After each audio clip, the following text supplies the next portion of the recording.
ഈശോയിൽ സ്നേഹം നിറഞ്ഞവർ, ലോകപ്രശസ്തമായ ഒരു പുസ്തകമുണ്ട്, ലാസ്റ്റ് ലെക്ചർ എന്ന പേരിൽ, അന്ത്യപ്രഭാഷണം.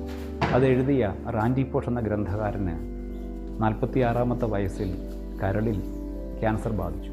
ഇനി ജീവിക്കാൻ അധിക നാളുകളില്ലെന്ന് മനസ്സിലാക്കിയ റാൻഡി പോഷ് തൻ്റെ ഭാര്യയ്ക്കും 3 മക്കൾക്കും ലോകത്തിനു വേണ്ടി എഴുതുന്ന വിടവാങ്ങൽ സന്ദേശമാണ് ഈ പുസ്തകം. ഈ പുസ്തകത്തിൻ്റെ ആമുഖത്തിൽ അദ്ദേഹം ഒരു കാര്യം വിവരിക്കുന്നുണ്ട്.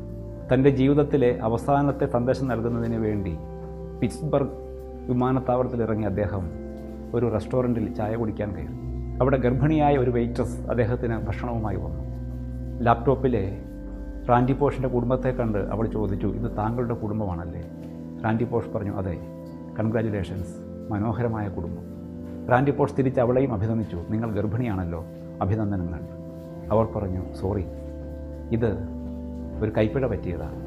പ്രിയമുള്ളവരെ, ജീവിതത്തിൽ നിന്ന് മരണത്തിലേക്കുള്ള നിമിഷങ്ങൾ എണ്ണുന്ന റാൻഡി പോഷിന് വലിയ വെളിപാടിൻ്റെ നിമിഷമായിരുന്നു. നമ്മൾ അമൂല്യമെന്ന് കരുതുന്ന ജീവനെ എത്ര നിസ്സാരമായിട്ട് മറ്റുള്ളവർ കാണുന്നു എന്നുള്ള ഒരു തിരിച്ചറിവ്. നമ്മളാരും ഈ ഭൂമിയിലേക്ക് ആകസ്മികമായിട്ട് വന്നവരല്ല. നമ്മളെല്ലാം ദൈവത്താൽ ആഗ്രഹിക്കപ്പെട്ടവരാണ്. ബെനഡിക്റ്റ് 16 മാർപ്പാപ്പ ഇപ്രകാരം പറയുന്നുണ്ട്, നാം ഓരോരുത്തരും ദൈവത്തിൻ്റെ ഒരു ചിന്തയുടെ ഫലമാണ്. നാം ദൈവത്താൽ ആഗ്രഹിക്കപ്പെട്ടവരാണ്. പ്രകൃതിയുടെ സമവാക്യങ്ങൾക്കനുസരിച്ച് ഈ ഭൂമിയിൽ ആകസ്മികമായിട്ട് ജന്മം കൊണ്ടവരല്ല നമ്മൾ. ദൈവിക പദ്ധതിയുടെ ഭാഗമായിട്ട് ഈ ഭൂമിയിലേക്ക് വന്നവരാണ്. ദൈവത്തിൽ നിന്ന് പുറപ്പെട്ടവരാണെങ്കിൽ ദൈവത്തിലേക്ക് മടങ്ങിച്ചെല്ലാനുള്ളവരാണ് നമ്മളെന്നുള്ളൊരു ഓർമ്മ